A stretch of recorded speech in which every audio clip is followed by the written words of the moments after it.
고난주간을 맞이해서 이번 한 주간 동안 예수님의 마지막 한 주간의 그 고난의 여정을 우리가 함께 살펴보면서 은혜를 나누고자 합니다.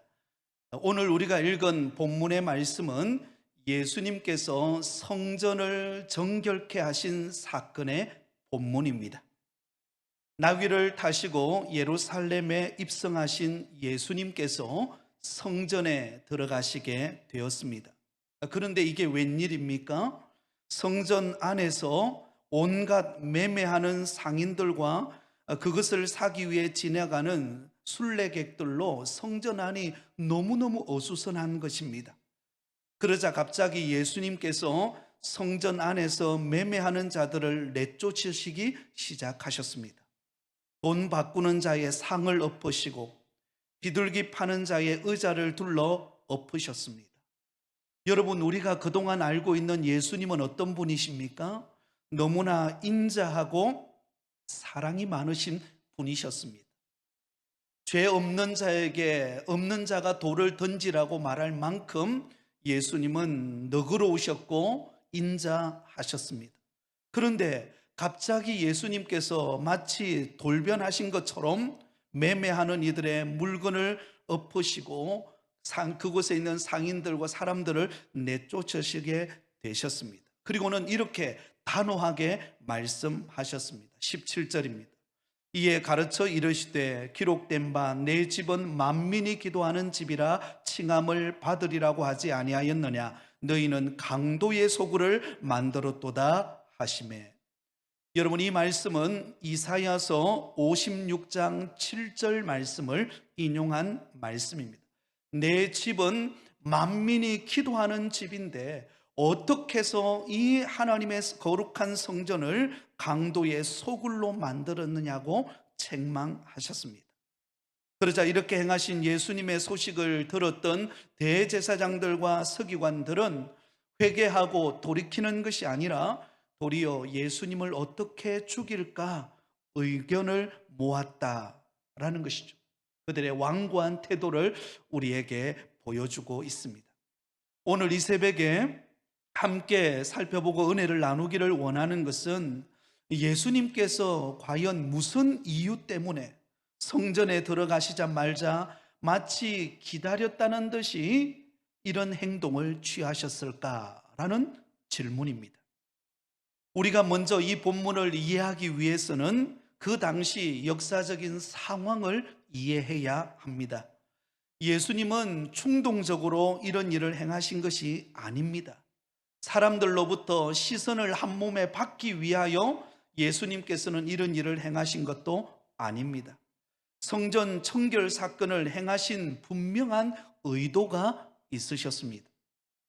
여러분, 유대인들에게는 큰 명절 3대 명절이 있습니다. 유월절, 맥추절, 초막절 3대 절기가 있습니다.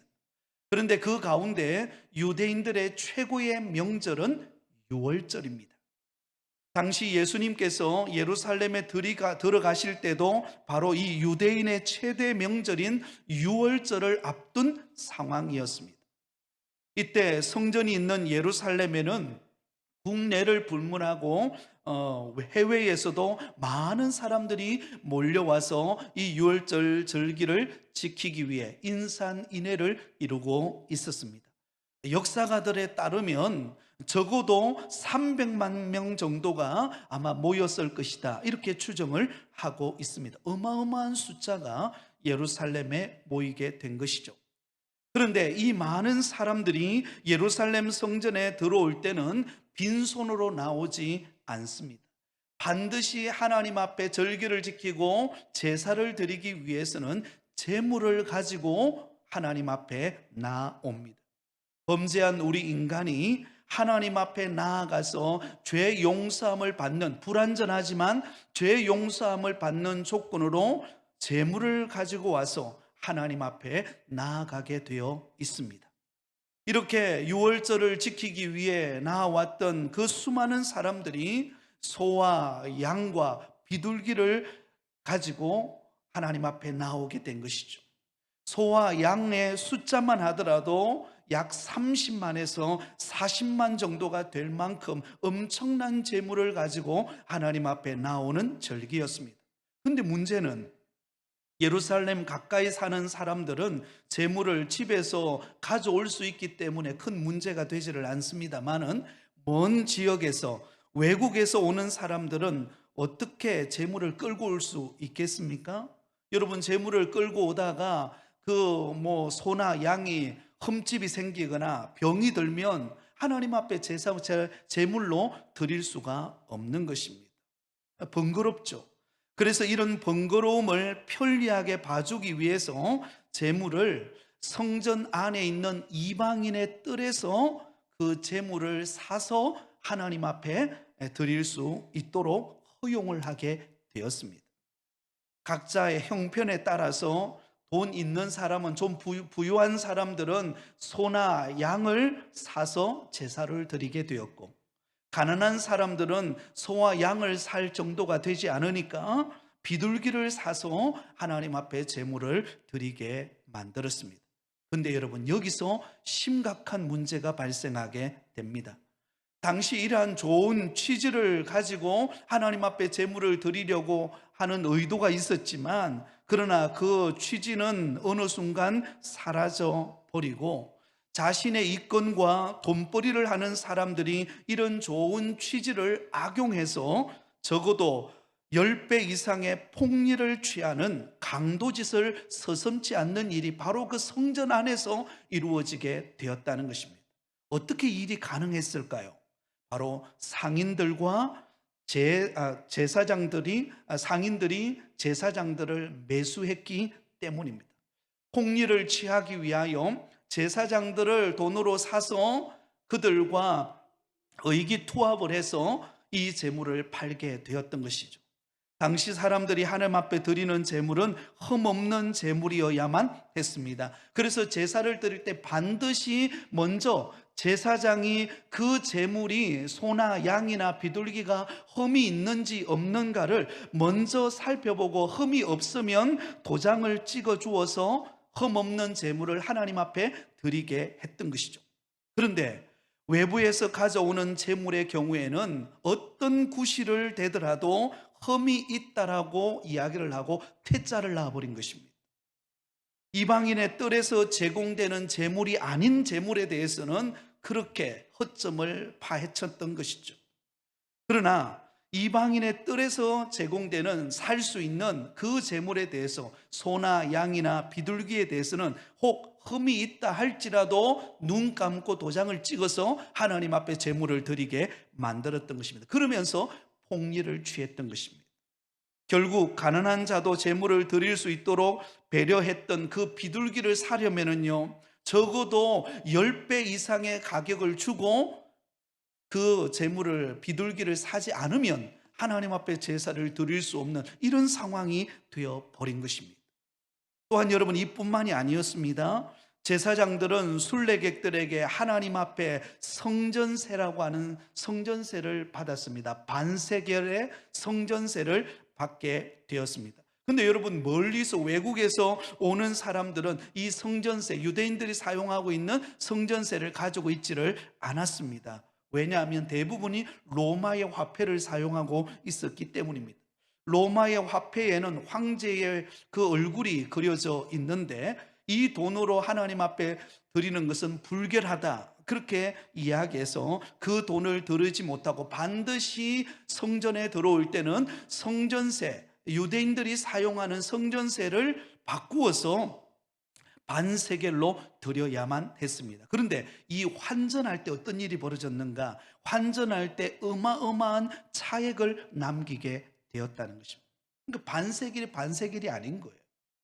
엄청난 차액을 남기고 그 성전세를 사야만 했습니다. 여러분, 지금 이 먼 곳에서 온 유대인들이 하나님 앞에 이 유월절을 지키는 이유가 무엇입니까?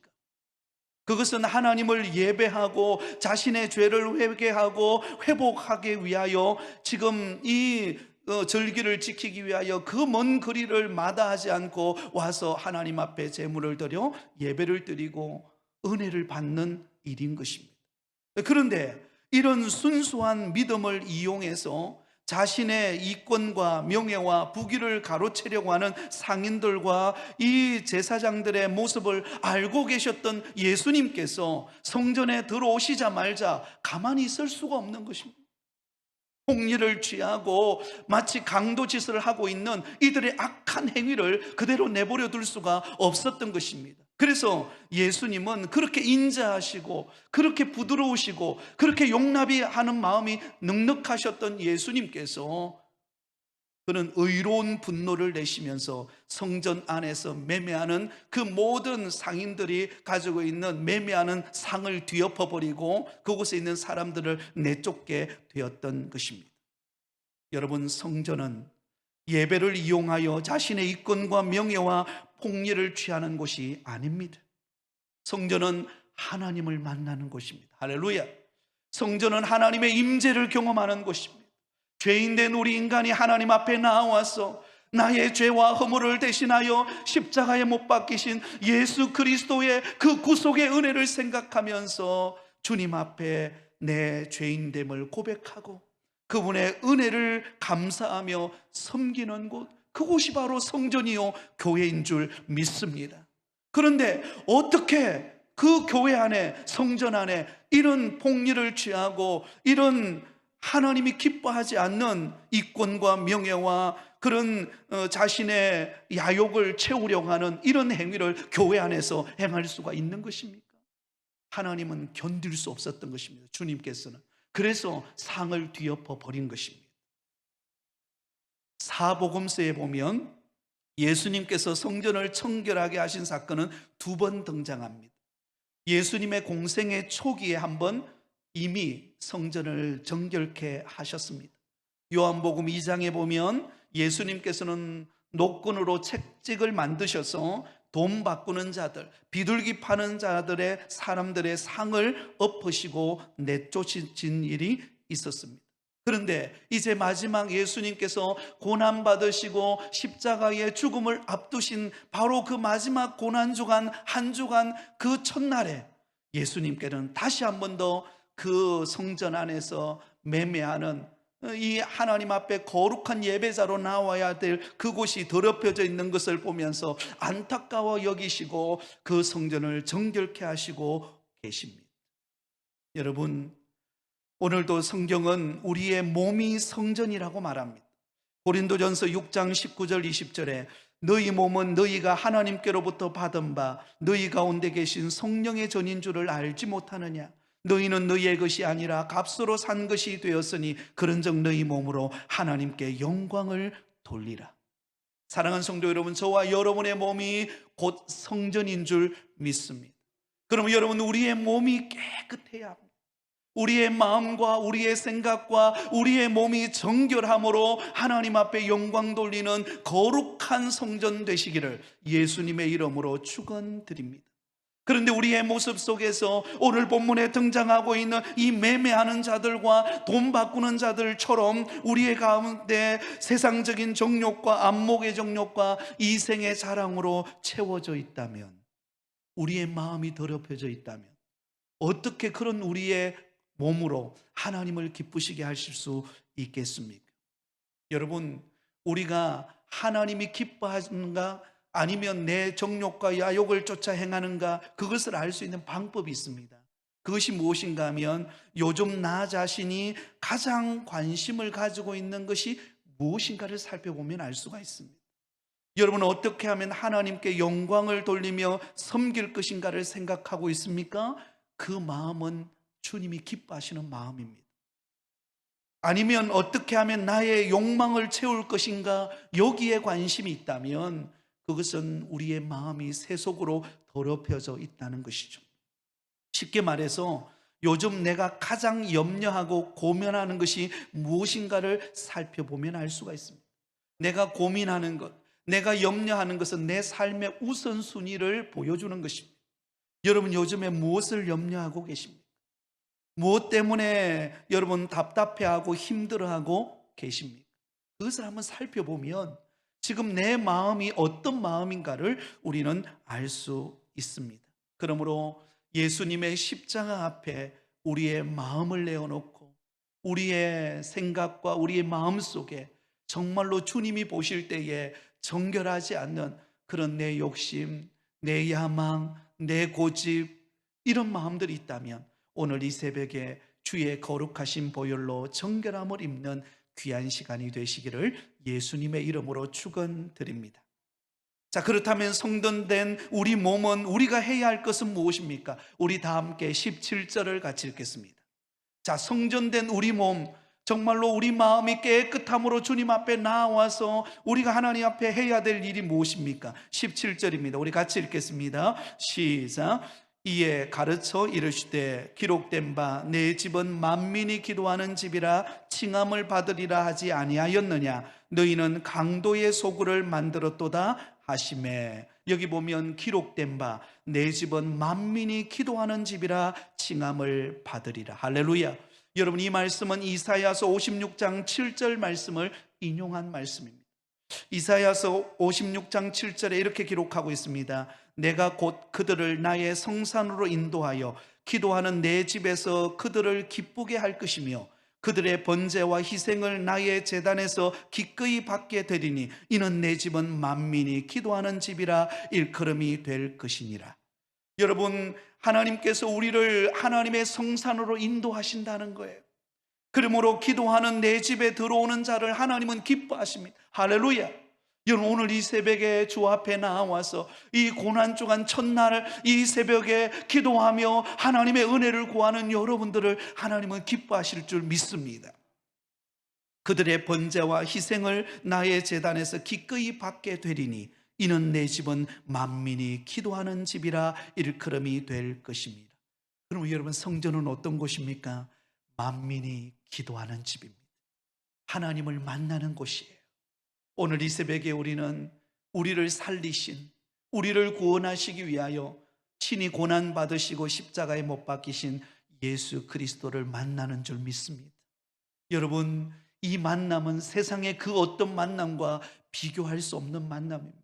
우리의 아픔, 우리의 고통, 우리의 모든 인생의 무거운 짐을 내려놓고 내 힘으로 해결할 수 없는 우리의 온갖 문제를 주님 앞에 내어놓고 기도할 때 우리 주님이 응답하십니다. 그리고 오늘 이 새벽에 우리에게 은혜를 주십니다. 여러분, 한나는 자식이 없어 고통하던 한나는 성전 안에 들어가서 하나님 앞에 간절히 기도합니다. 엘리 제사장이 볼 때 마치 술에 취한 사람들처럼 그렇게 여겨질 만큼 간절함으로, 여러분, 정말 기도를 깊이 하면 때로는 이 터져나오는 그 간구를 들이다보면요, 마치 내가 이 울먹이는 그 기도가 나오다 보면요, 이 말이 안 나올 정도의 기도가 될 때가 있습니다. 한나가 그러했습니다. 그런데 성전에서 기도하는 그 한나의 기도를 하나님이 들으시고 응답하신 줄 믿습니다. 솔로몬은 기본 성전에서 1000번제를 드리고 하나님 앞에 감사를 드리다가 하나님께서 그에게 너무 기뻐하셔서 내게 구하라, 내가 구하는 모든 것을 너희에게 주리라, 지혜의 왕이 되었습니다. 오늘 이 새벽에 우리는 거룩한 성전 교회 나왔습니다. 우리 교회의 머리가 되시는 예수 그리스도 앞에 나와서 우리는 기도하게 될 것입니다. 우리가 기도할 때 하나님은 응답하실 줄 믿습니다. 그러므로 내 마음이 날마다 예수 그리스도의 보혈로 정결함을 입고 오직 주만 바라보고 오늘 이 새벽에 기도할 때에 마태복음 21장 22절에 너희가 기도할 때에 무엇이든지 믿고 구하는 것은 다 받으리라. 한번 따라해 볼까요? 너희가 기도할 때에 무엇이든 믿고 구하는 것은 다 받으리라. 할렐루야. 오늘 이 새벽에 응답이 있을 줄 믿습니다. 여러분의 아픔, 여러분의 가정의 힘든 문제 다 하나님 앞에 구할 때 우리 하나님께서 응답하시고 축복하실 것입니다. 그러므로 예수 그리스도의 보혈로 정결함을 입고 만민이 기도하는 집에서 오늘도 마음껏 마음의 문을 열고 기도함으로 하나님의 임재를 경험하고 응답받는 우리 모든 성도들이 되시기를 예수님의 이름으로 축원드립니다.